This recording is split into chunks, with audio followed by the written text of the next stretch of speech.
I'm Ryan Brown, and this is the Unvarnished podcast. And it's been a while since I've done one of these. The idea for me with the podcast has always been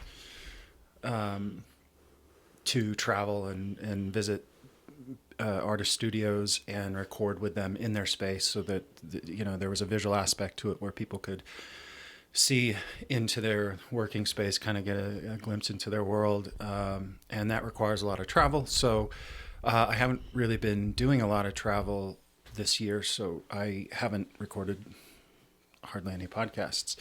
And I guess I was just kind of stuck in this idea that that was the format that I wanted to follow.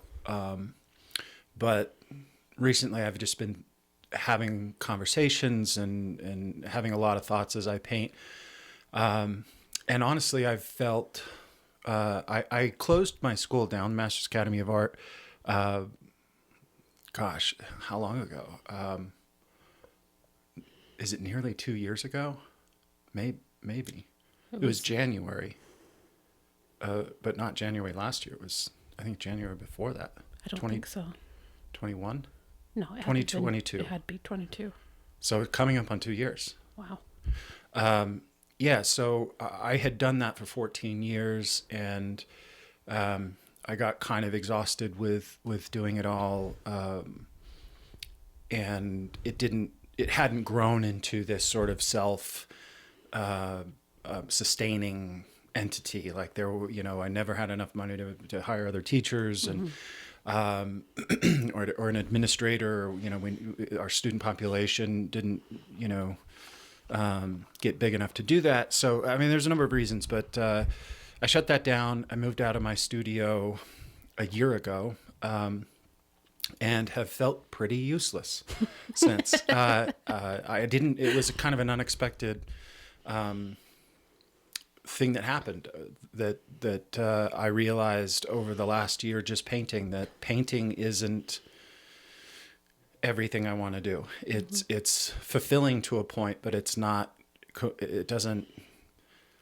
completely fulfilling to me. There's something that being able to share some experience with others makes me feel like I'm doing something more. If painting feels like it's great, and there's something that people get out of it, there's an appreciation for it, but it doesn't feel as useful as like helping somebody see something they hadn't seen before, or sharing experience in a way that opens their eyes or gives them understanding that they hadn't had before. So with that thought in mind, I thought it would be good to have conversations with just friends. So today we were with Katie Liddiard. She was, for those of you who've watched the podcast, our very first podcast.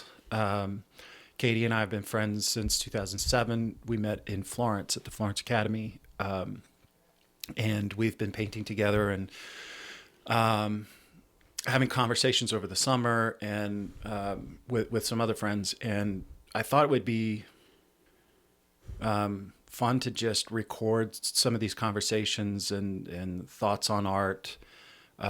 So we're I'm mixing up the platform a little bit here to get a little bit more thoughts out there beyond just the way I've been doing it before that requires travel.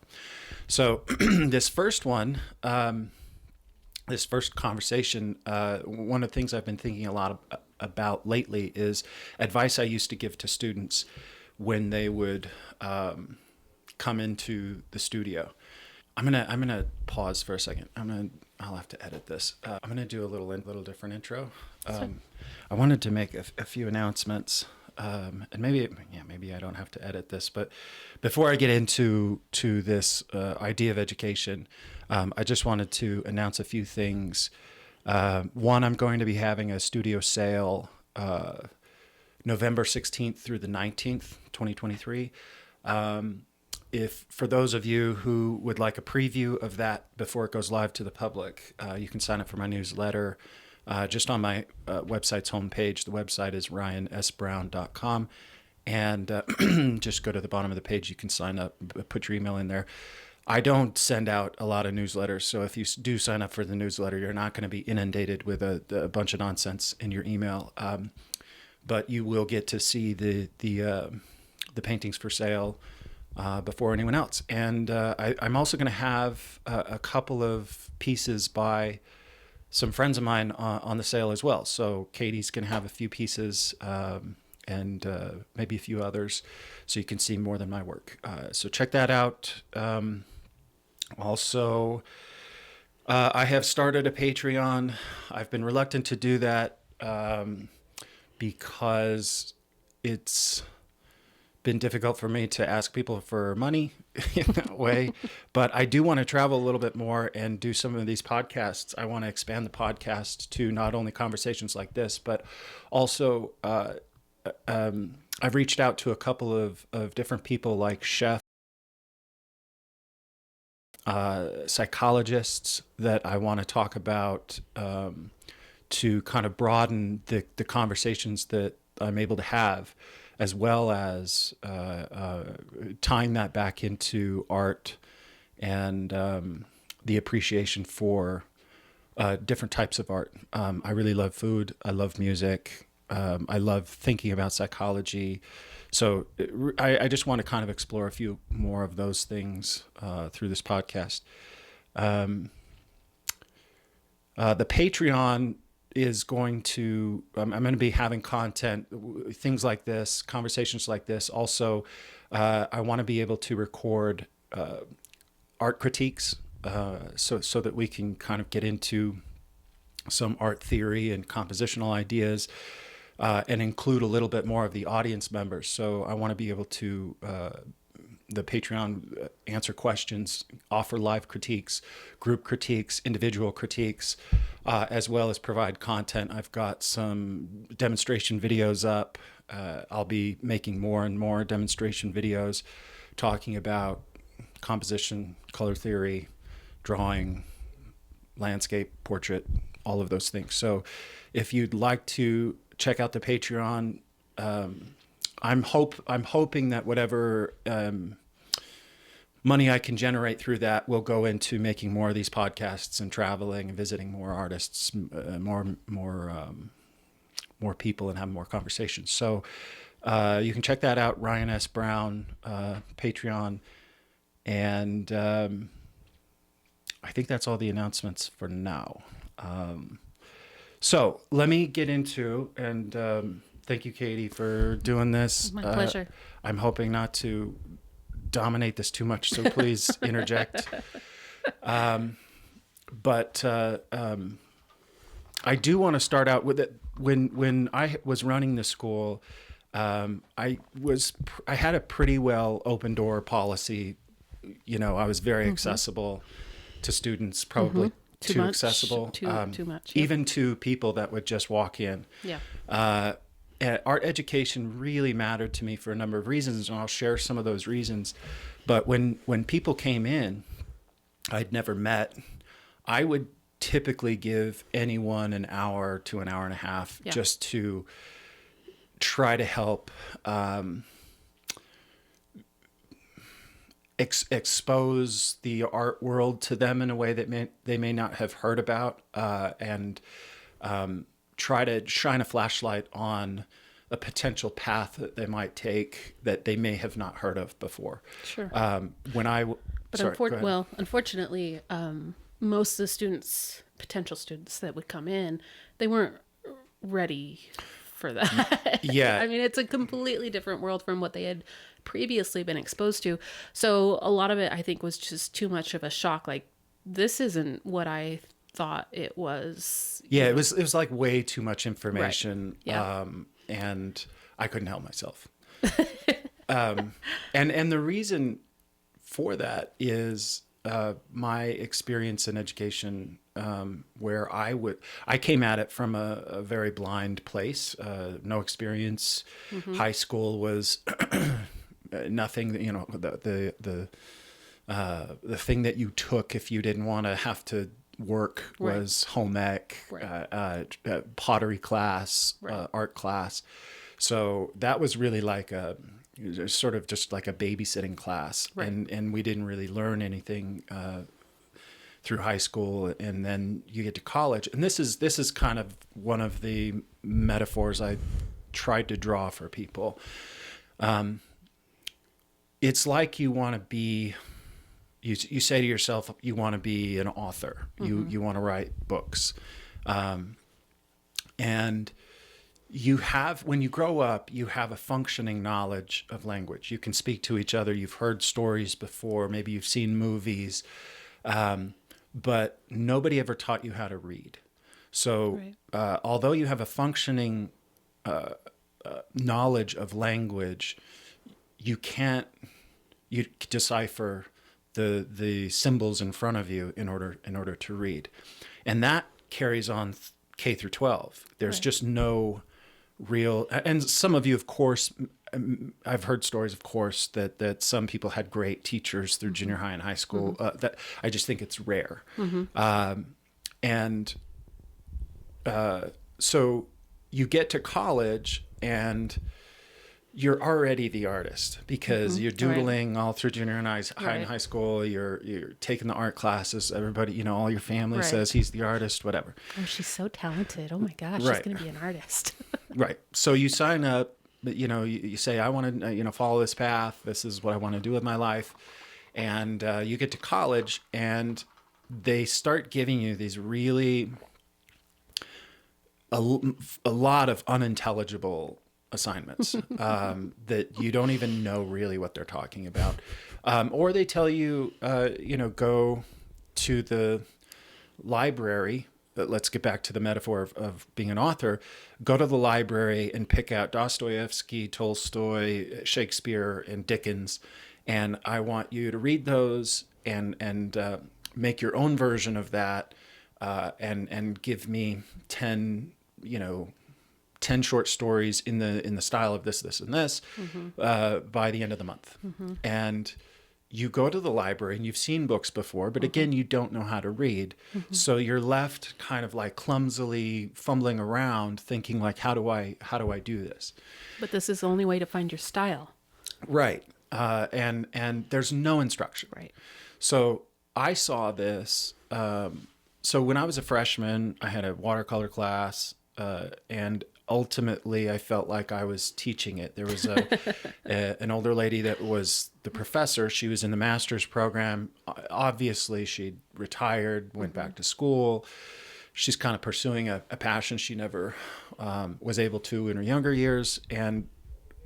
But she was in the art program, so she didn't have any instruction. So she wasn't giving us anything. And I had done some watercolor painting through high school. So the students are coming to me and I don't know what I'm doing. Right. And then I had another class, and I want to talk about this one class a little bit. I don't want to drag on too much with this, but I do want to give this example because I've heard similar stories like this a million times. And I was a freshman, and we had a semester-long class, like 3.5 months, 4 months, however long that is. And the assignment was make 50 lines and, 50 lines. That was the beginning of the assignment. And you have to use one piece of Xerox paper per line. And we had to buy these really expensive pens that didn't last very long. They ran out really quickly. Markers. They had a pen on one side and a marker. It didn't matter. So design 50 lines. And then we brought that back. Nobody has any idea what we were doing.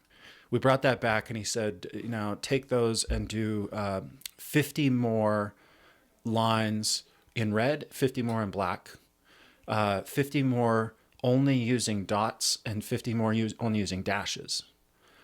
And nobody has any idea what we're talking about. Wow.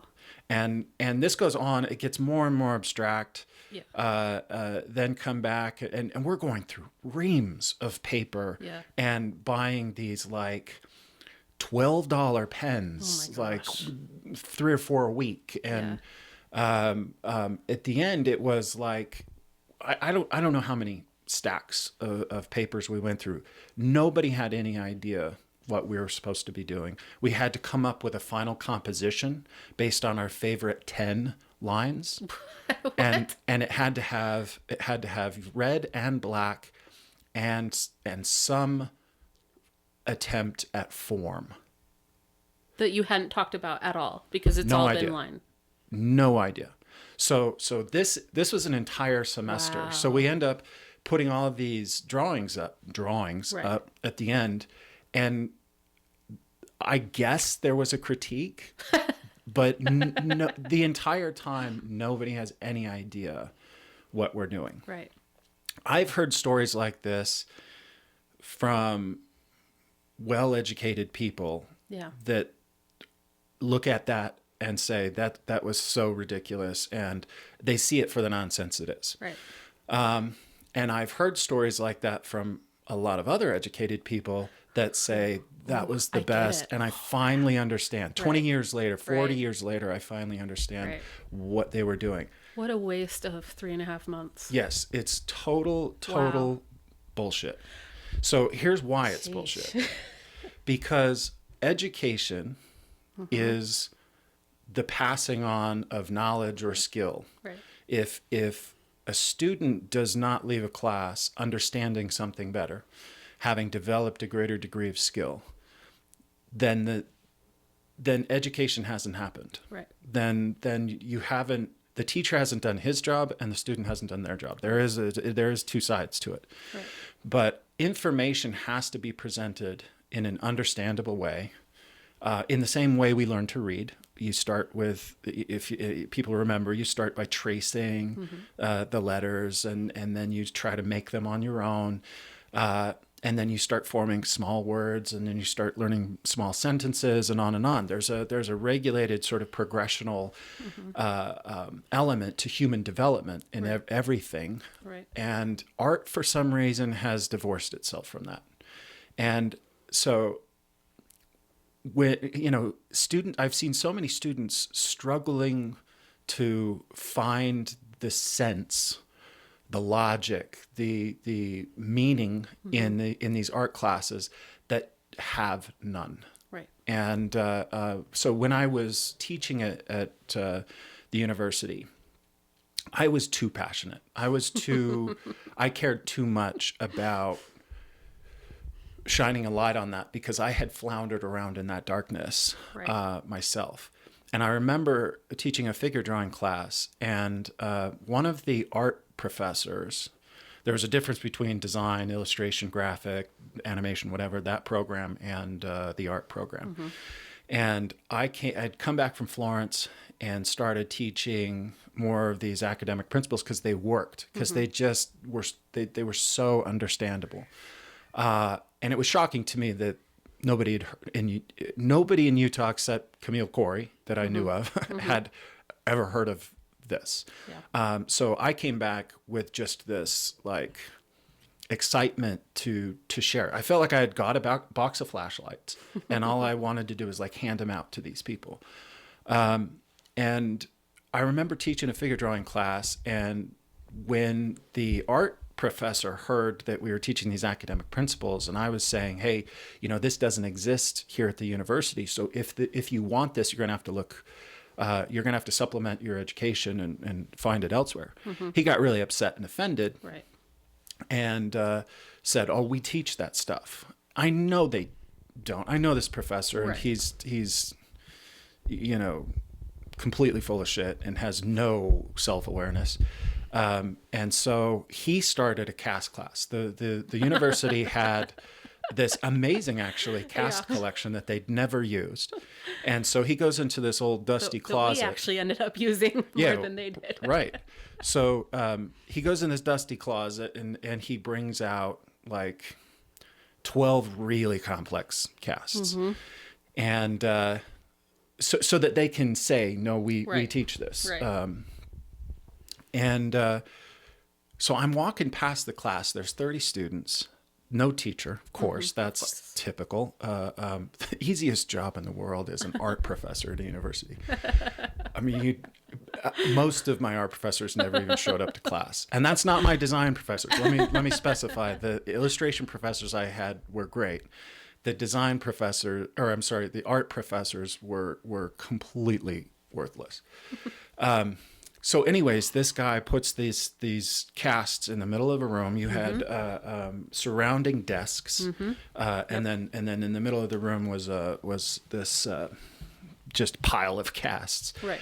And you had the fluorescent lights on, you had the windows open, no directional light, nothing, no instruction on what to do. So you have 30 students who are probably sophomore level, and all of them, this is the natural intuition, right? When you don't give an instruction and people are guessing, for the most part, most of those students were trying to draw something that they saw. They were observationally drawing. Right.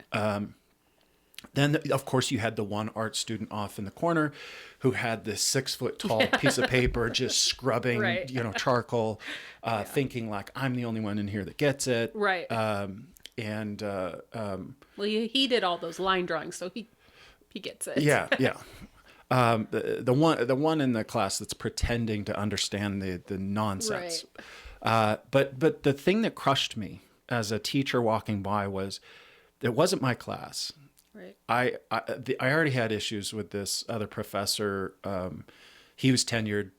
I was adjunct. So I couldn't like interject. I couldn't say anything. But it killed me to see those students who were very sincere in their desire to learn something be in a situation of complete nonsense and darkness, and getting nothing out of it. Out of an exercise that could be understood and successfully navigated very, very easily. And I couldn't do anything about it. Right. I couldn't say anything. Right. And that I've seen a number of times, and it makes me so angry at bad education that's why when anyone walked into the studio, you get an hour and a half, I'll tell you, I'll try to like turn that flashlight on as bright as I possibly can. And I ended up scaring most people away. Right. But it's important to me. It's something that I think most people initially have a difficulty navigating, because now it's a little different. I mean, the academies, there's a lot of them. There's a lot of great ones. And I think that they're a little bit more visible now with social media, with so many students have come out. Right. A lot of great artists are making great careers that have studied there. So it is a lot more accessible than it used to be. 2003, when I went, nobody had heard of it, right? So, Right. So I think that's beneficial, but it's still such a nonsensical world, the art education world, that I feel like the majority of people are unlikely to find their or develop their potential, because they're in a world that doesn't even allow for it, right? Right. Well, when you said originally, when you were talking about that course that semester, just drawing lines, it's 3.5, 4 months. To me, immediately that was like, holy shit, that's nothing. Like, you spend that on a cast. Yeah. That's nothing, right?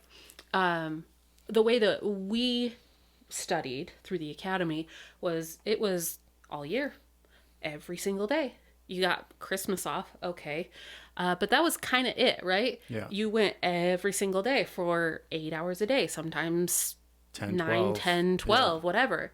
But people are not used to that. They're used to the semester system from a young age, right? That's what you go into.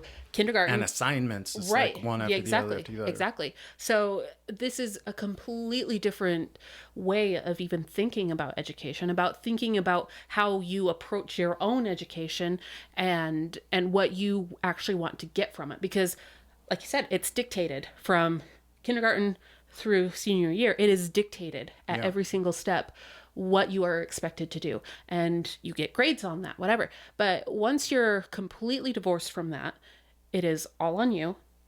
And that is a lot of pressure for a lot of people. I mean, myself included. I had a really hard time, despite professors in my college saying, listen, you could really do something with this. You are actually very talented, but you need the self-discipline to be able to be great. Yeah. To me, that was like, shut up, Yeah. Whatever. It's fine. It's This basically saying that you're not disciplined now, but if you were, you could be good. Right. Yeah. Which pricks your ego. Right. Yeah.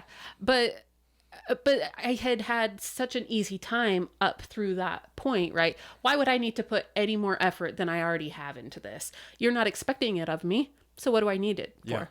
Then I go to Florence, and holy shit, I am kicked in the face of my own ignorance, right? Which was important, for sure. But it still took me a long time to take that burden of my own education on myself. Yeah. A lot of people cannot do that because it has been so long that they haven't had to do that. And then, they graduate college, whatever, they go to a job. Again, all the assignments are handed to them, right? Yeah. So there is no ownership of what you're learning, what you're doing. And so when you spend an hour and a half with a potential student and they don't get it, it's understandable. Yeah. Well, and also just the lack of exposure to some of these ideas is real. And so when you hear something the first time, it might make sense to you, but maybe you don't understand how you would implement it, or it takes some time to kind of digest. Also, it's kind of like explaining the color red to somebody who's blind, right? It's like if you haven't actually experienced it, that the old saying, I can explain it to you, but I can't understand it for you. So even though I felt like I was shining a light on something, they couldn't see it unless they walked down the path, right? You're explaining what's around the bend. Right. And unless someone grabs the flashlight and walks down the path, which requires that experience, then you're not going to see it. Even though I could explain it in as vivid detail as possible, you're not going to understand it until you understand it. Right. And that's important. But I think it's one of the things that I think the university system is great for a lot of things. If you're going to study accounting, if you're going to study law, but those systems are set up differently, right? Right. In art, I feel like the university education is like going to a place where they tell you information and skills exist, and they never allow you the time to actually develop them. Right. And so what you're saying is not only, of course, there's that personal responsibility of developing the discipline and settling in and giving yourself every chance to succeed, but there's also the system itself that has to allow you time to actually develop the knowledge. Right. And that doesn't happen when you're in a semester system where you've got 30 assignments that you have to complete. You don't have time to really dig into that skill, right? Like it's not just a transition from doing 30-second to, at the very most, 3-hour figure drawings to now a 4-week, 60-hour figure drawing. Yeah, that's an adjustment. Right. But the other adjustment is understanding that by slowing down, like a 3-month cast, you're getting way more out of the study of a cast for 3 months than you would get in 4 years of university education. Right. Specifically because you're allowing the information to come to you. Right. It's becoming a part of you. You're owning that information. Yeah. And once it's yours forever. Right. Well, not forever. I mean, it's a perishable skill. If you don't keep up with it, it does perish. But when you gain that awareness through the slowed down effort of just concentrating on doing this a little bit better, understanding the form a little bit better, understanding the value control a little bit better, understanding structure and proportion and blah, blah, blah, a little bit better. The progress you can make over a 2-year period is can rival and probably better affording yourself education. Right. Right? Because it's, for one, you have, in the academic setting, I'm speaking of specifically, you have daily critiques, you have constant feedback on what you're doing well and what you need to improve on and how you can improve on it and why it needs to be improved on. Progressionally, how to go through a drawing, how to problem solve in your head before going to the canvas. So many elements to that. And then you have other students there too. Yeah, exactly. That's huge. Huge. Probably as important, if not more important, than the teachers. Yeah, I would agree. Because you have those conversations back and forth. You see how they're doing something, and you love that, so you kind of adopt it. Yeah. There's, and that leads me to another piece of advice that I would give students, which is very simple, but it's how you need to prioritize and how you need to really think about what it is that you want to achieve. Yeah. And I want to preface this by saying, I do think there's a way of becoming educated that is probably the most efficient, but there's not one way to do it. There's of course a million different ways to go about this and get information and develop your skills. I've worked with a lot of moms who have different, or young students with no money, or everybody has a different situation, and you have to assess your desires with your abilities meaning financial, life situation, whatever, and then try to figure out what path is going to work for me. Right. But I do believe that it starts with being as clear as you possibly can with what it is that you want to achieve. And if you're saying Sargent, I want to paint like Sargent, let's be very clear about what that means, right? And most people don't understand it, right? Sargent was, let's take Sargent because he's the Michael Jordan there's Velasquez and Rembrandt and plenty others that were also the Michael Jordans of their era, but Sargent specifically was doing unbelievable work as a 13, 14, 15-year-old. There used to be a website. I can't remember what it is. It's probably still, I don't know. It chronicled every painting of Sargent from his earliest known work throughout his whole life, and it did it by year. It's really cool. And I saw some paintings on there, watercolors. He lived in Europe as a kid and traveled around, and he's got these watercolors of the Alps that are phenomenal by any artist you would think of. They're phenomenal, but he did them at like 14 and 15. And so then at 18, after years of painting and exposure to great art, traveling all over Europe, in the height of the greatest art, in my opinion, the greatest art culture that has ever existed on the planet, in the Western world, let's be clear about that, he went to Paris at 18. So you have this kid with a ton of experience, I think the most important experience he was getting was he was responding to what he found beautiful, what he wanted to make. He was making his own work. So the fact that it was skillful is less important than the fact that he was actually making it. So he had hundreds of paintings, his own work. He's giving himself basically his own ideas, and he's pursuing those ideas, and he's problem solving for those ideas.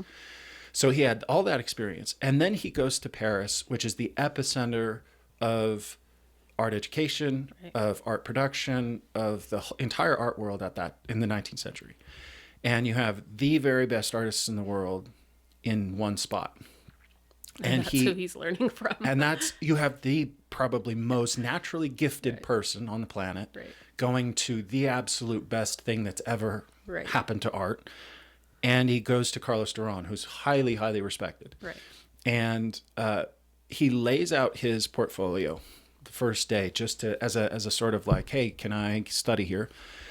And the whole atelier shuts down, and everybody's coming over and just like, oh my gosh, looking at these drawings and like, who is this kid? Whatever.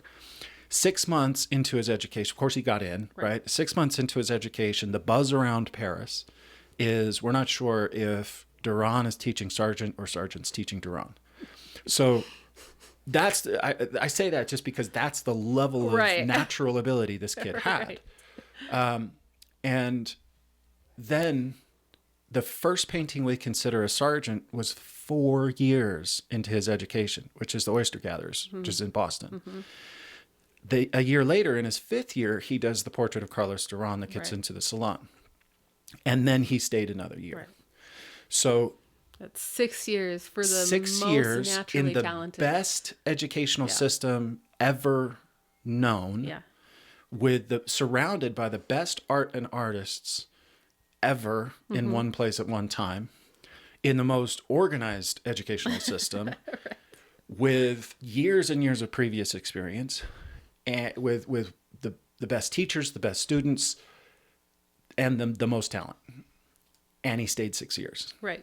So if you say, I want to be Sargent, let's be clear on what it took Sargent to be Sargent. Right.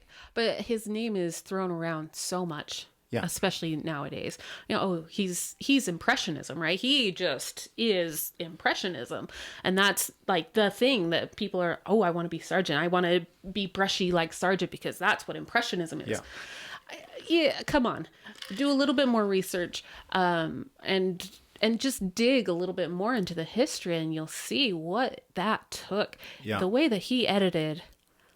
I mean, I'm looking at one of my studies here on the wall. It's laughable, right? Compared to one of his studies, right? At any point, it's laughable that I could ever even dream of being that because his way of editing was so beautiful and so efficient and so pure, right? And based on an intuition that you can't duplicate. Right. And so I want to be clear that when we talk about Sargent or, say, we're kind of, I feel like crapping on the idea that of emulation of somebody of a master, which is not necessarily true. You shouldn't want to be Sargent. Right. You should be able to learn from him. Right. Take that example of like the dedication he had, and maybe even take some elements of stylistically that he uses that you love. Use him, borrow from him, steal from him. Right. But the point that I'm making is, if you want to be as great as the masters, they were all in. They were completely dedicated. Oftentimes, starting at 9-10 years old, studying drawing. So, not a lot of us in our lives have that opportunity. So, it's unfair to say you have to do that if you want to become that. And there's a lot of different paths you can take. But it's just trying to paint a clear picture of the level of dedication required to become as great as you can possibly be. But most importantly, in art, I think becoming your best self is far more important than putting yourself up against Sargent. Say, am I painting like Sargent? Right. I don't want to be a lesser version of somebody else. Right. I want to find what it is that moves me and a natural intuition about how I move my hand, how I think something should be described, and not have that be too derivative. As much as I'm going to borrow and steal from other people, I don't want to end up being derivative. Right. So I think individuality is really, really important when you're talking about developing as an artist, but you take all of the... So here's the thing, the argument against academic study is, that, you lose that individuality. Everyone draws and paints the exact same. And to a certain extent, yeah, they do, 100%. And if you cannot break free of that, then you're screwed.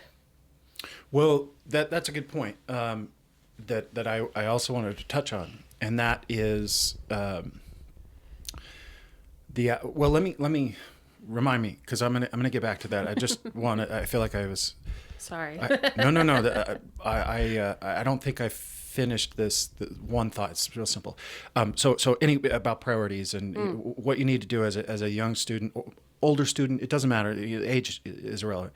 But when you're deciding what it is that you want to achieve in art, getting that priority straight and saying, this is the most important thing to me. If greatness, if like doing something and trying to feel like you exist in that pool of masters, if that is really important to you, then yeah, I mean, you have to shuffle your life and make that possible to dedicate the time and study and everything after the study that comes with that.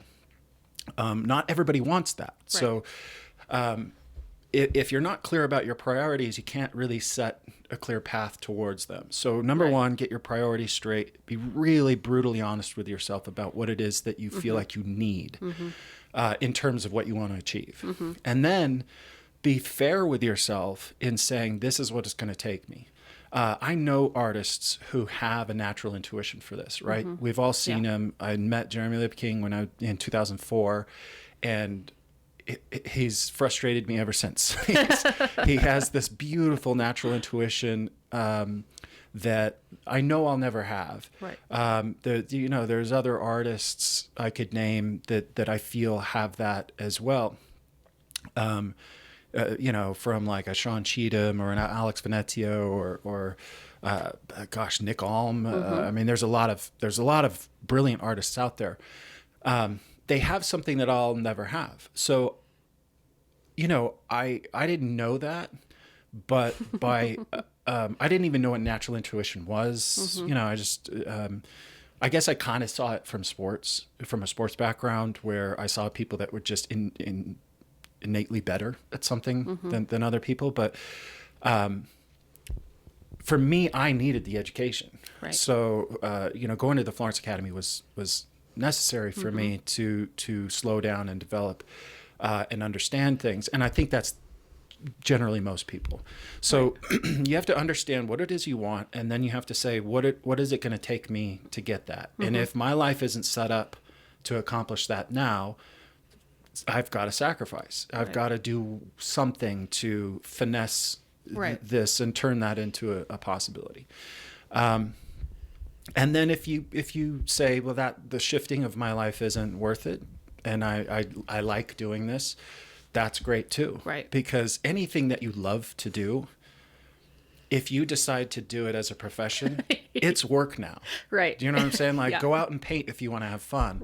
But if you say, I'm going to paint and make a living out of this, and I'm going to try to like achieve something with this, well, now you've just given yourself a job. It's way better than like laying concrete, but how many hobby bakers turn professionals are like, I gotta step back. I'm a hobby baker myself, and every once in a while I'll have the thought, I could just make a bunch of these and sell them, but then it's a job.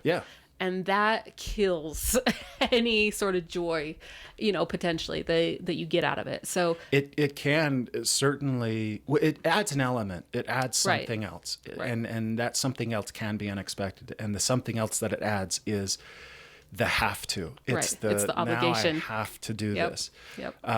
And it's hard. So, but that's true with anything. Like if you're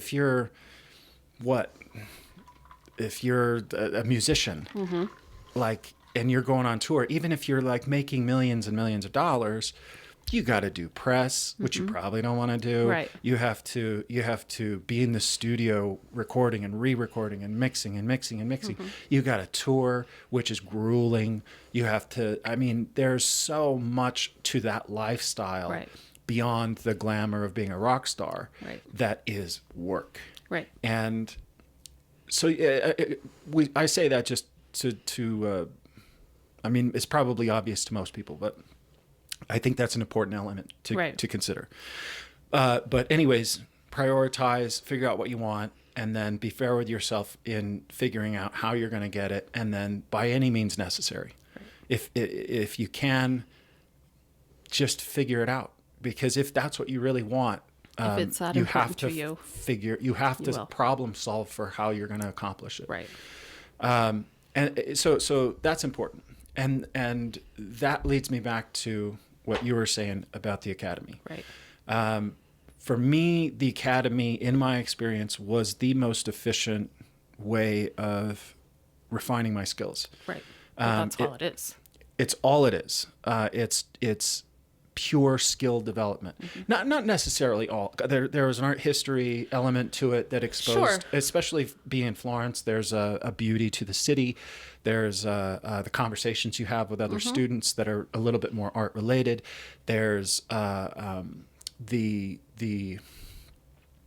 individual daydreaming and going to the museums and thinking about it day and night. If you're lucky enough to be in Florence, yeah, there is that element. Or New York, Barcelona, where these schools are. Where we were, Springville, Utah. Not so much. Not so much. But we had the internet. Sure. So right now there's That's more opportunity to expose yourself to great art, following great Instagram. There's museums have great online collections now that are accessible. Back in 2003, I remember going to an internet cafe where I had to pay hourly, Right. and Art Renewal Center was relatively new, and I was downloading thousands of images and just saving them. And I still do that. I probably still save like 40 images a day. Wow. And just keep them in a folder. Just still stuff I've never seen, right? Right. Living and dead. Of course, I'm finding artists all the time that are new that I like. And so there's ways to surround yourself with this. Sure. But here's to me, the academies are the absolute best, most concentrated training ground that you can get in order to develop skill. The benefit of it is it's slowed down. There's no grades, so you progress at your own pace. You understand things as you understand them. There's a good degree, a healthy competition as you see other students. There's a response or a good system of checks and balances where everybody's so dedicated. You don't want to be the one slacking off. You have multiple teachers that are giving different viewpoints, and then it's just the only thing you have to think about is getting better. Right. And that is a magical, magical experience. I'd love to go pause my life and just go do that for 2 years again, because the stress level was so low. And it was just, it was nothing but thinking about getting better, and everybody around you was doing the same thing. And there was so much joy in that. The drawback, which is what you brought up, is that the modern academy has nothing to do with art. Right. And so the most important advice I feel like I've given any student, and I tried to do this the last 7 or 8 years at the Masters Academy of Art with not a lot of success, because again, I can explain it, but I can't understand it for you. Sure. Is make your own work outside of the academy. Right. The best student to me is the one who every once in a while skips class because they're working on something at home. And why are they the best student? I'm not putting students in tiers. What I mean by the best student is the one who's going to make the most personal progress. Right. Who's going to develop themselves in the most full way. And the best way you can do that is to get out of class,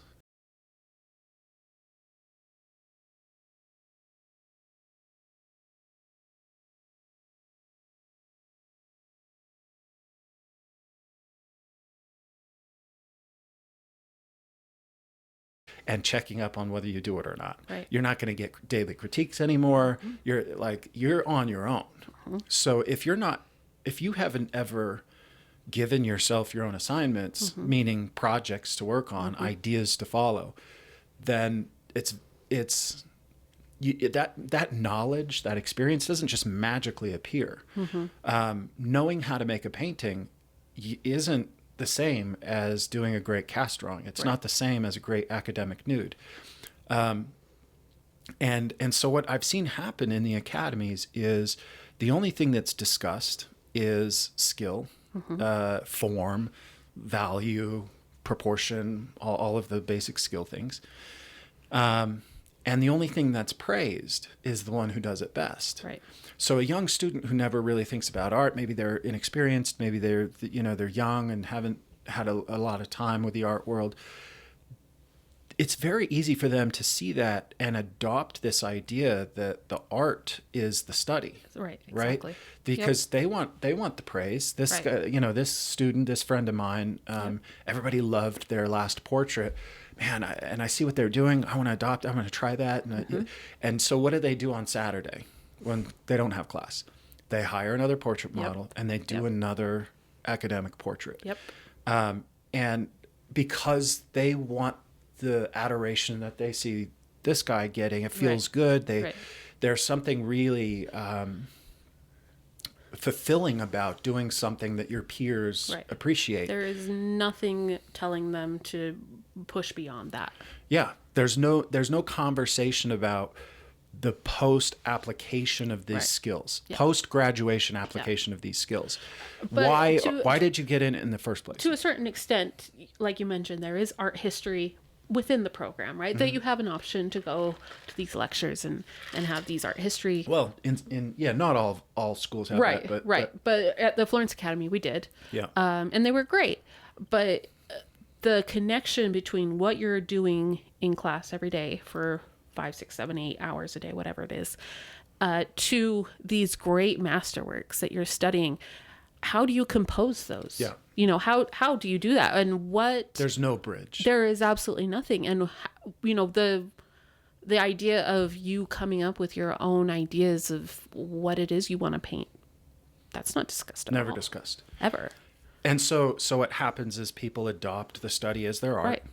And a lot of people I've seen have made careers out of that. Right. Shadowbox still lives. Oh, yeah. It's comfortable. Yeah. It's like, I know how to do this. I don't know how to get 4 or 5 figures and do a narrative painting. I've never done that before. It's huge and daunting, and I have no concept of how I would problem solve for that. Right. So what I'm going to do is another still life, because I know I have an audience. Right. Even as a student, especially now, you could, if you're smart as a student, you should be promoting yourself and putting your stuff out there. People are genuinely interested in what you're doing and seeing your development. So I highly suggest that you take advantage of social media and promote yourself, which feels icky, especially in the academic setting. Yeah. It feels that whole tie to money and self-promotion and whatever it's almost crapped on at the schools. You're looked down on if you're too self-promoting. But I can tell you, based on someone myself who had felt that for years and still struggle with it, drop that shit. Stop thinking like, I can't do this or my peers are going to think I'm stop. Right. Just share everything, and people do want to see it. They do want to see it, and if they don't, how could they possibly be interested in it? Right? Share everything. But sorry, what was I saying before the share thing? About your own ideas and overcoming the academy. You have to if you don't have the courage, the naive optimism to just say, this is an idea I want to do, and do it, then you're gonna go back to what feels safe and what feels comfortable, and what people are going to respond positively to, which, if you've gone through the academic system, is going to be another straightforward portrait, another nude, or just like, straight, like full figure portrait, or the shadow box still life for, in some cases, not even all schools even teach landscape. So that can feel very daunting for a lot of people as well. But it's very easy to just stay in that realm. And I feel like the academies, because they don't encourage that self-development or the art making, because there's not that conversation of what comes next, they're making the argument for the contemporary world. The contemporary world says it's been done, nobody cares, right? And when all you do is really good versions of student stuff, then you're making the argument for the contemporary world in the sense that like you're saying, yeah, it's already been done, and I have nothing to add to the conversation. Right. And I think, you know, you're also lose your individuality in a sense, because all you're doing is like regurgitated ideas that the academy gave you. And like, okay, so maybe you put 6 oranges in your still life rather than 3. Maybe you added a you know, dried flower behind it. It's still the same thing, right? And so I think that's, I don't want to crap on the people that are doing that, because I still feel like the art they're making is sincere, and I like a lot of it. My argument is that individuality should be king. That you really want to find yourself and not become, even people that, like, if you go work with an artist who doesn't necessarily have like an academic system of teaching, they're going to teach you how they do things. Right. And a lot of students choose somebody to study with who they just love their art, and I want to emulate that, right? So then you end up with, again, lesser versions of this artist's specific style. We see that like with Odd Nerdrum's, you know, he has such an influence over people that you have all these people that are, you know, basically creating paintings in his style, and a lot of people have emulated Jeremy Lipking, and a lot of people on and on. And again, it's not bad to emulate, but you don't want to lose yourself in that. I think. So it's the same. It goes back to, you know, you were brought up in this system where everything was handed to you, assignments, whatever, and you didn't have to do any thinking on your own, right?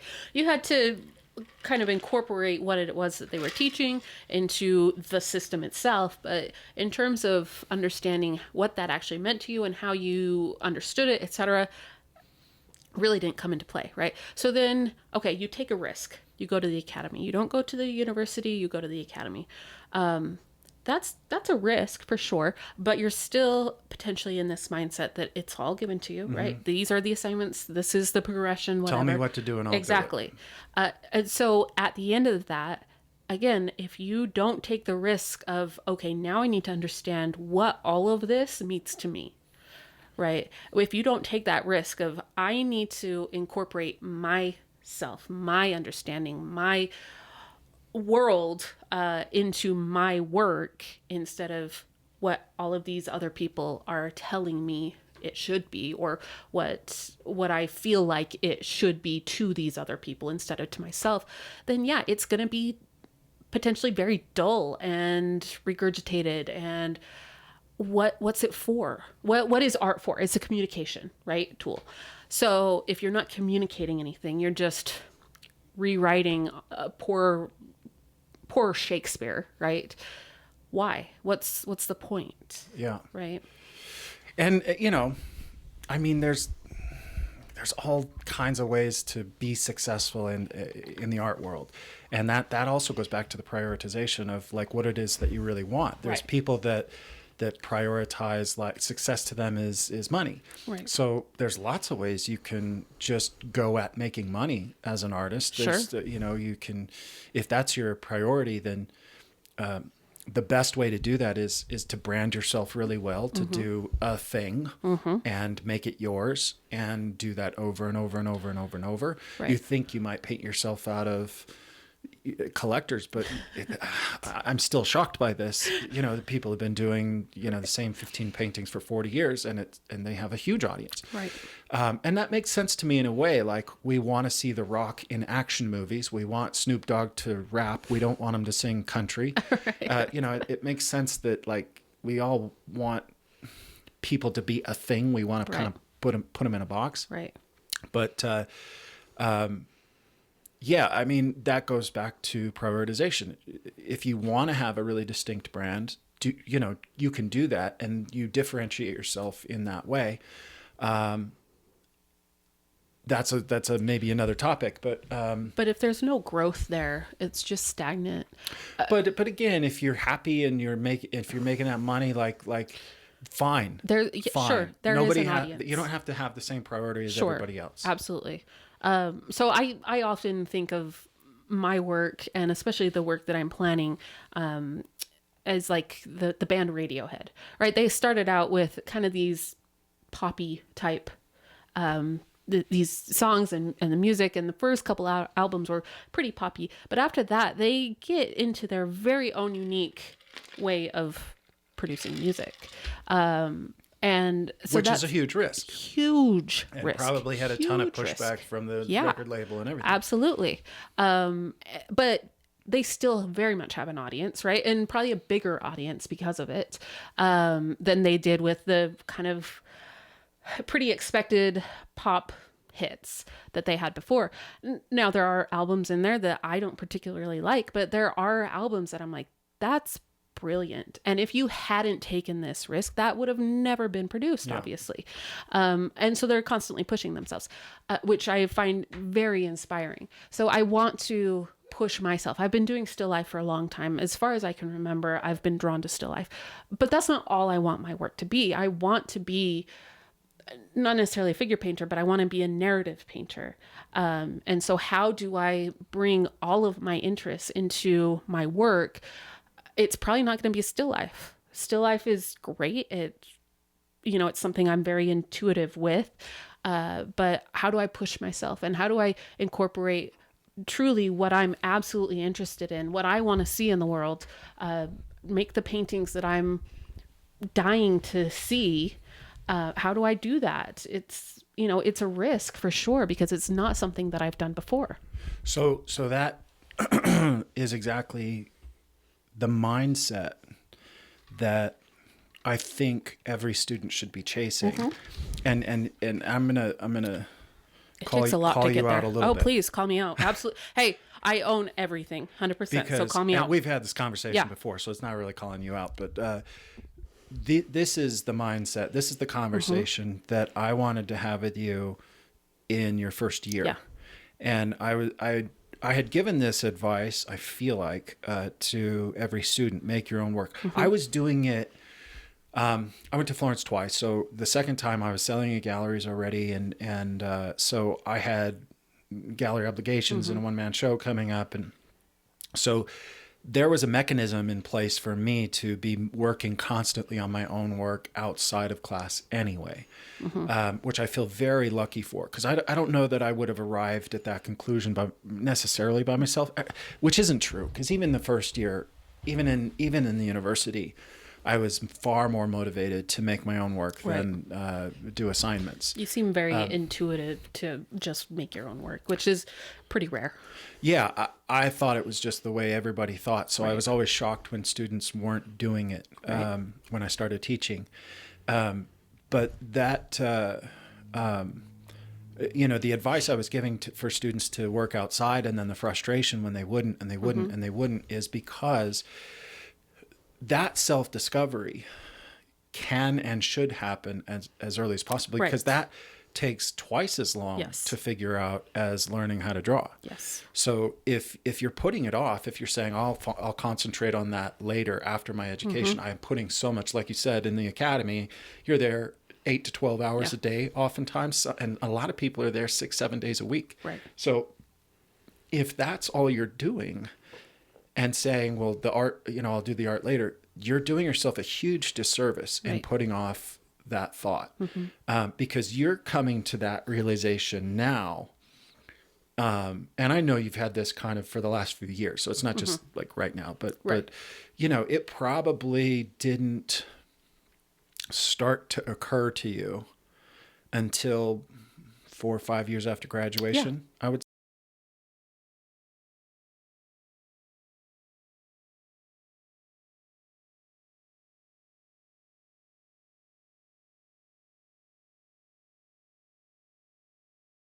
Student I had, it was in the same position.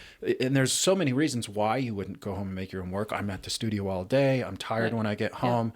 I don't have any ideas. That's a very real Huge. thing for people that haven't made a painting before. Like I just don't have any ideas. And you have to figure out a way to generate those. But I don't know, at least in my situation, I don't know if it wasn't that I didn't have ideas. I didn't know how to execute them. And that is a huge hurdle. Sure. Right. And the unknown of that, the fear of that. Yeah. There's confidence issues I mean, there's a number of excuses Yeah. people would have why not to do it that would lead them not to do it. And I don't have an answer for that other than to say, if you're not doing it, you're missing out on maybe the most important part of your development, because anyone can learn to draw. Yeah. Most people can learn to draw really well. Yeah. If you have good instruction, doing a great cast is well within reach. Right. Doing a great academic nude is well within reach. Understanding anatomy is well within reach. But making your own paintings and even beginning to understand what that is, it doesn't come in any other way other than clumsy forward execution. It's giving yourself an idea, and maybe you get halfway through it and you're like, this idea sucks. Yeah. There's a lot of learning in that. Yeah. There's learning how to pivot, learning how to follow through on an idea and just push and push and push through, learning when to abandon something, learning time management, learning how to prioritize projects, on and on and on. The academies aren't going to give you that.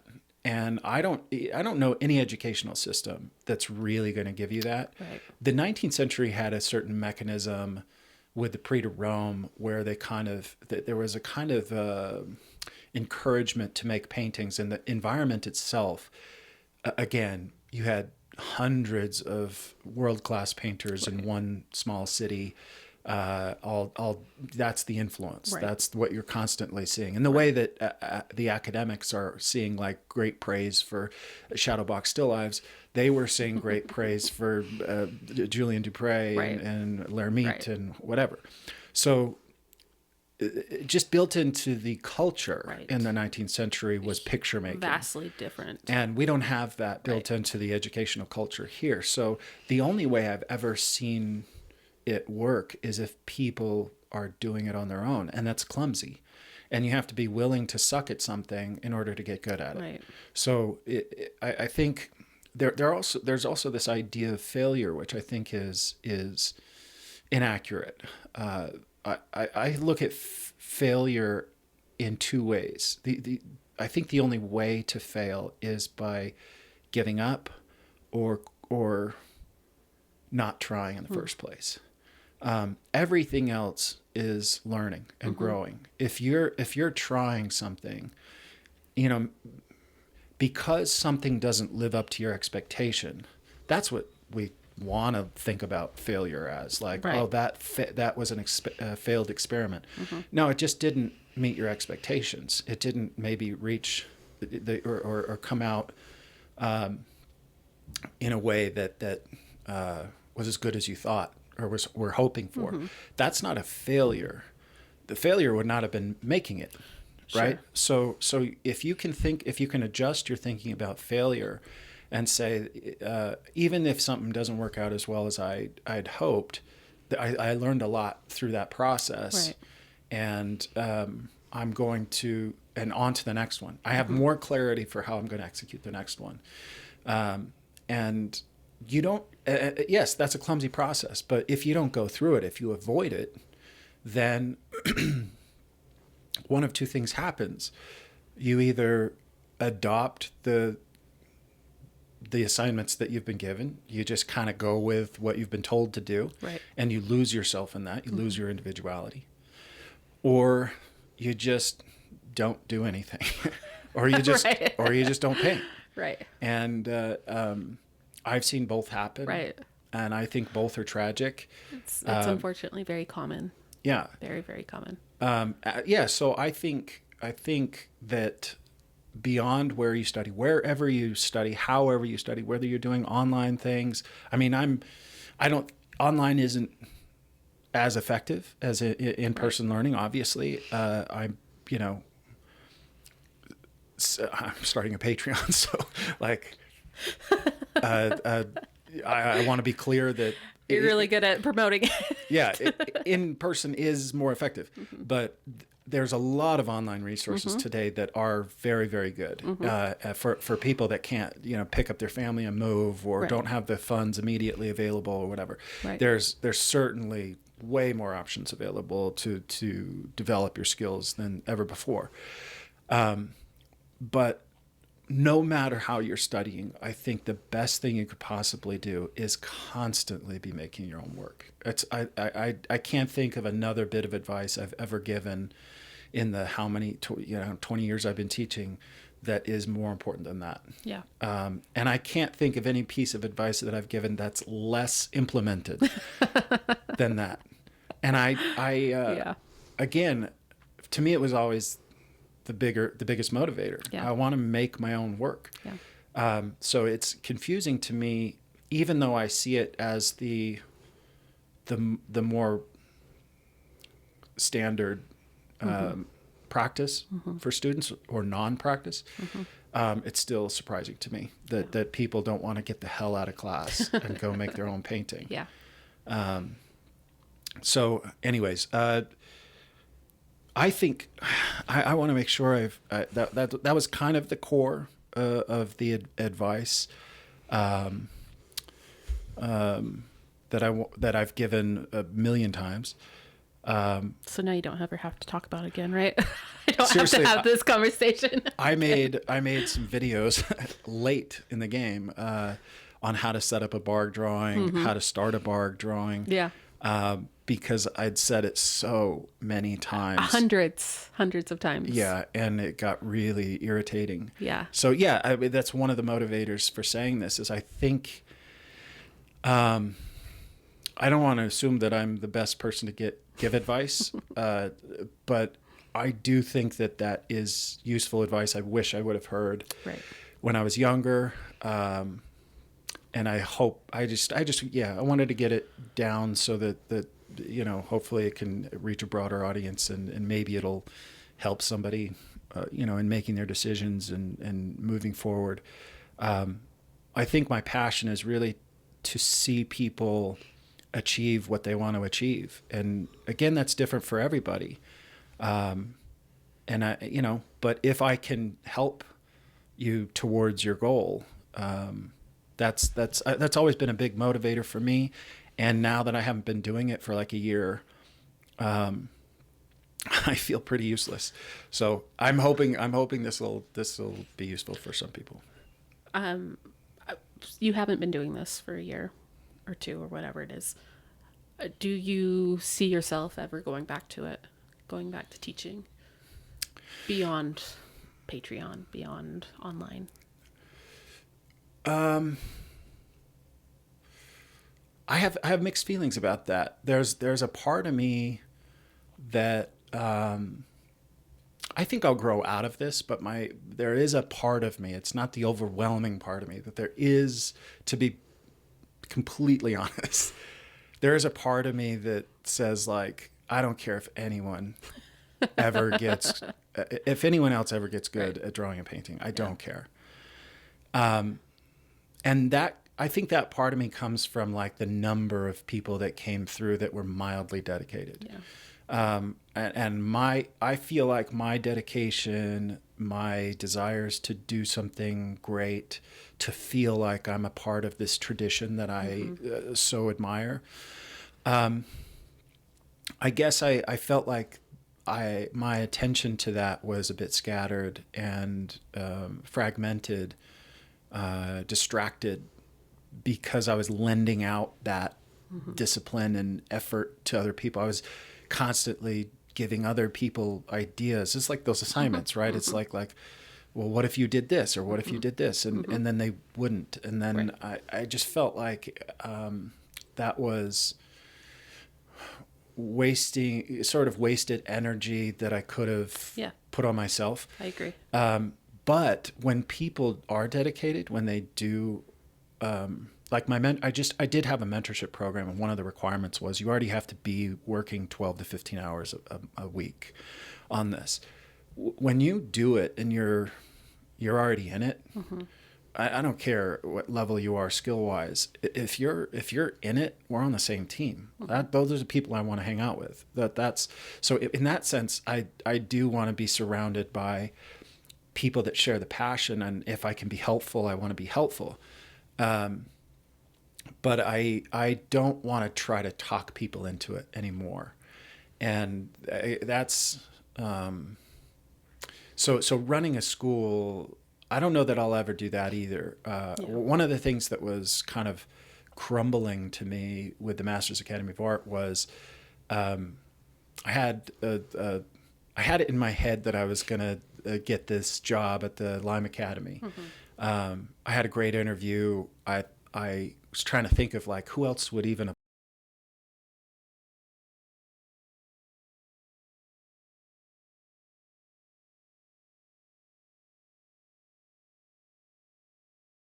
They had.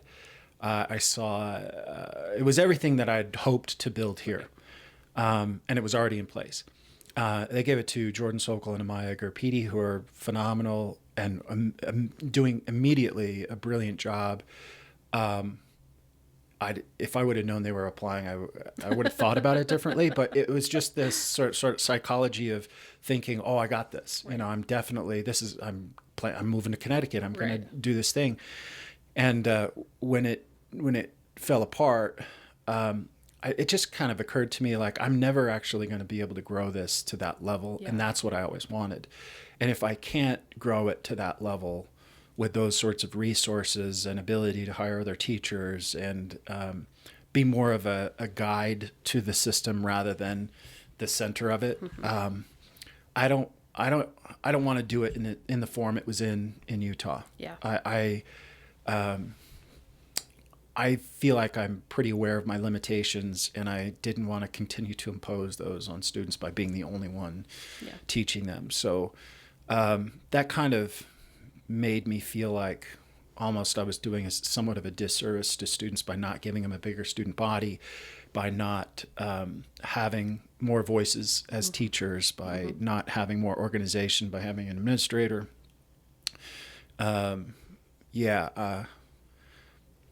You don't want to have me as your only teacher. I did for a long time. Yeah, you know better than anyone. It's good to have other voices in your head.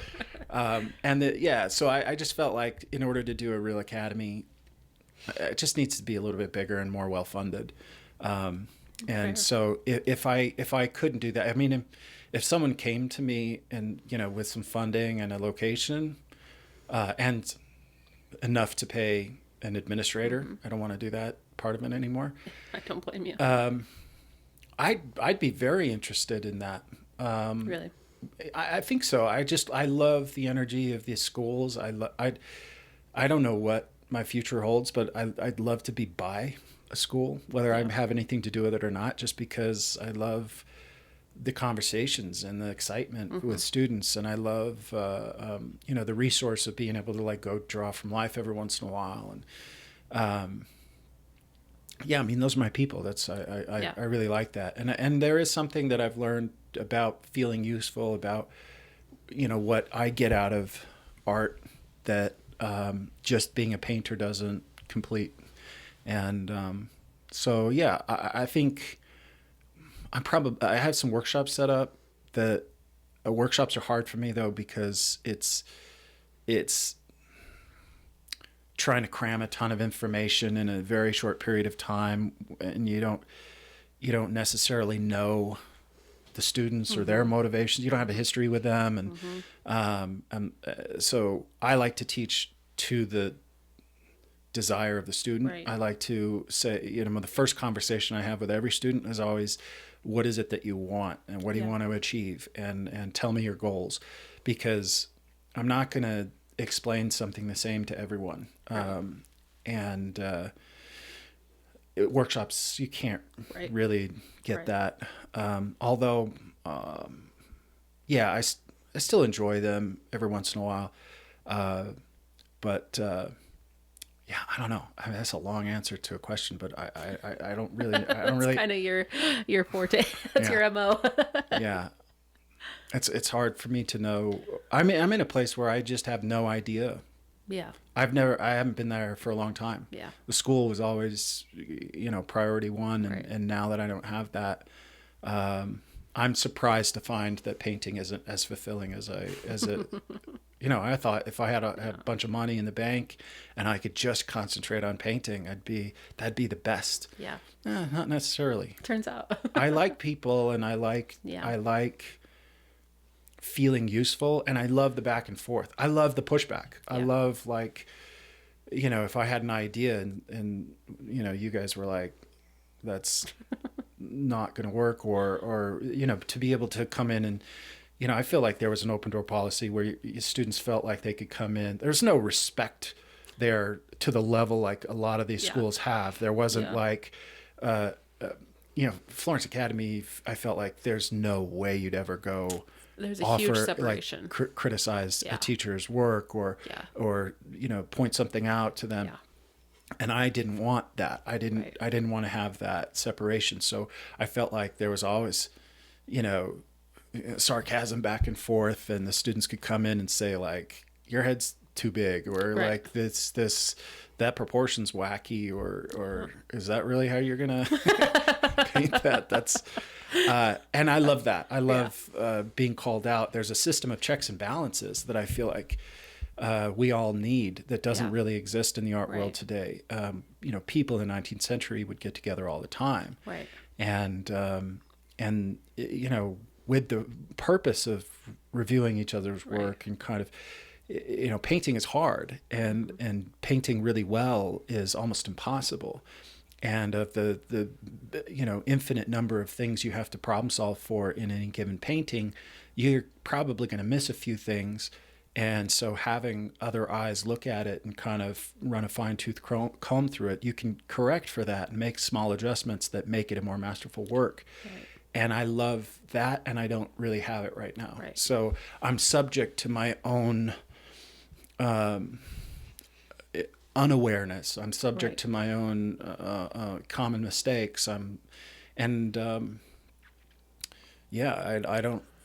to be somewhere where I can kind of have a community that pulls me out of that. Yeah, that was the thing when I did finally leave the Masters Academy that was blaring to me, was that I don't have a community anymore, really. Yeah. That constant back and forth with people is hugely valuable. And so, we've been going plein air painting this year, which has been awesome to reconnect with people and to talk about things and, just feel like I'm part of the conversation still. It's been huge. But when I get back here in my studio alone, it's tough, because I do really enjoy having that back and forth and knowing that I at least have kind of a safety net of, I'm not going to go way off the rails here with my work. My head isn't too big, because I have these people that are checking.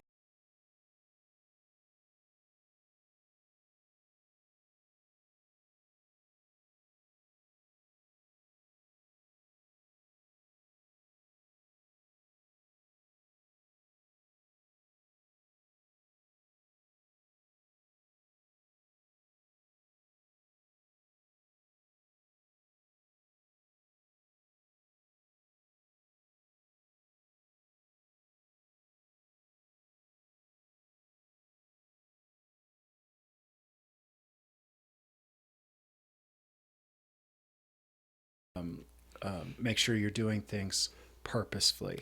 Right. Yeah. I do appreciate that you will text your works that you've been working on to our little group, so you can get some feedback. I think that's awesome. I don't think it's the same as being there and having a critique session. Seeing it in person is really important. I think, I'm not texting you for feedback. I'm texting you for praise. You're not getting it. I'm hoping they'll respond with the, "Oh my God, you're so good." How did you do this? You're my hero. Yeah. No, that's really been important for me, because I mean, I just, again, there's so many things that you have to account for. Yeah. You might miss that, like, maybe this angle is a little off kilter, or this value jumps out to me, or Bill Hader, the SNL guy, he said something brilliant. He said, he's talking about getting feedback, how important that is. And he's talking about writing. And he said what he learned was, when somebody tells you there's something wrong, believe them. When they tell you how to fix it, don't believe them. And that, I love that, because he explained it further to say, when they say something's wrong with something, or they don't like something, what they're saying is it doesn't feel comfortable. There's something irritating about it, something that doesn't ring true to me. And so that's a response to maybe an awkward passage. When they tell you how to fix it, that's just their opinion on how they would do it. And that's when you want to disregard that and attack the problem and say, yeah, but what would I do, right? So that feedback, I think what we do typically with each other is mostly something feels off here. And I think that's it's crucial for me, you know. But I'd love to be. I don't know what. Again, I have no idea what my future is going to be. I'd love to get out of here, out of Utah. I've been saying that for years. We all have. The only reason for that is I just feel like I've kind of proven that there's not. I think I've not proven, but become very, very aware that it's not a community that I'm looking for. Well, let me qualify that by saying there's a lot of great people here. And I have a lot of friends here, and that I don't want to undermine the fact that I love a lot of people here. I'm looking for something very specific, and it can't support what it is that you're. Well, and one of those very specific things that I'm looking for is access to great museums. Right. So the community I'm talking about isn't just people; it's schools and museums, especially museums. I've just never lived in a place other than Florence that gave me immediate access to really, really great works of art, because when you're standing there, it's you can have an almost audible conversation with the masters. You can try to reverse engineer this and say, how did you do this? And you can ask those questions, and they answer you, right? Like a master painting isn't some crazy Da Vinci Code that you have to like decipher. They just put all these answers on the page. It's like it's all there. And I just never had really immediate access to that other than the couple of years I was in Florence. So, again, it's not that everyone in Utah sucks and aren't useful to me. It's there's a lot of things that just aren't here that I feel like I need, and I feel like depriving myself of that limits me in a major way, including just, general conversations that you have with people you meet. I think that there's areas I'd like to be that have, maybe a deeper, broader culture, a higher level of education among the populace, the more world traveled. I was in Boston and talking to a gallery owner. Her friend walks in. She was an architect, and we had like an hour-long conversation with a person I had just met about architecture and the history of architecture and styles of architecture.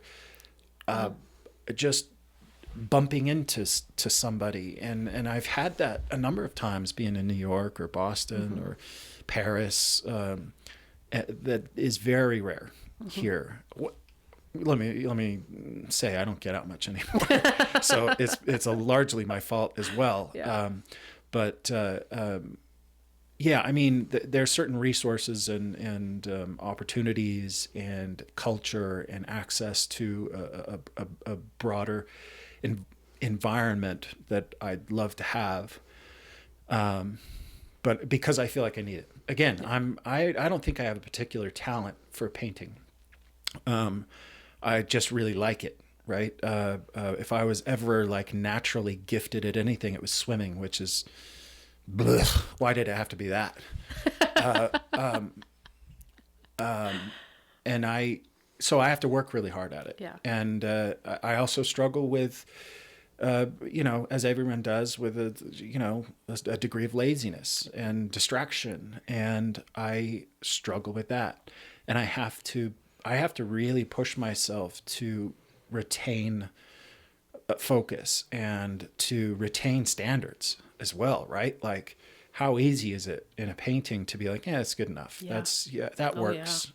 Instead of saying, constantly, but if I just push this a little bit further, like what would that look like? And or not necessarily push it a little bit further, but what if I edited it a little bit more than I'm used to? Or what if I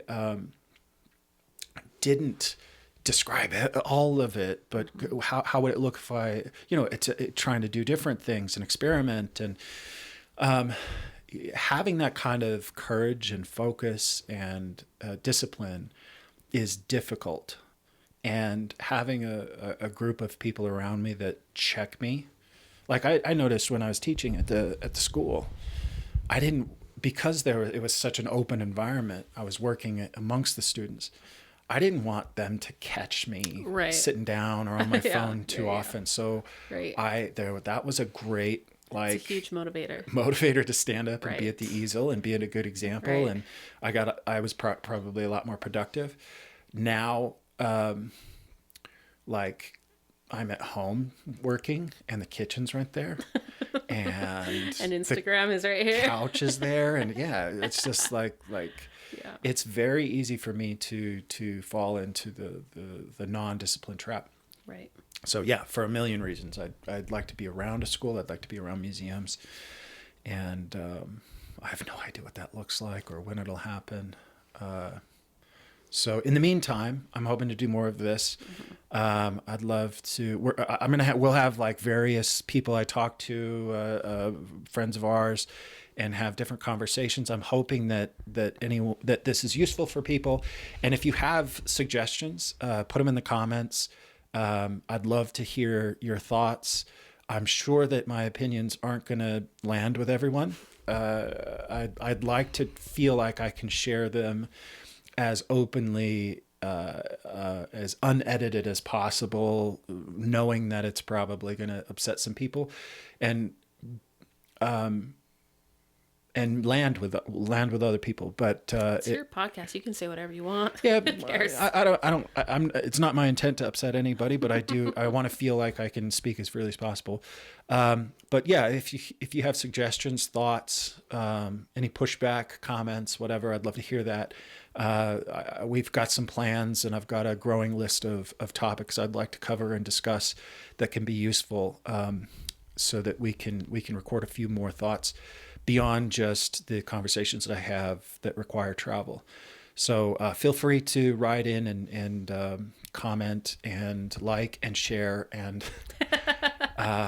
and if you do want to sign up for the Patreon, that's going to go to supporting this and creating a little bit more content that hopefully can be of value to anyone that's trying to get better. So thanks for watching. Thanks for listening. And we'll do this again soon. I'm excited. All right.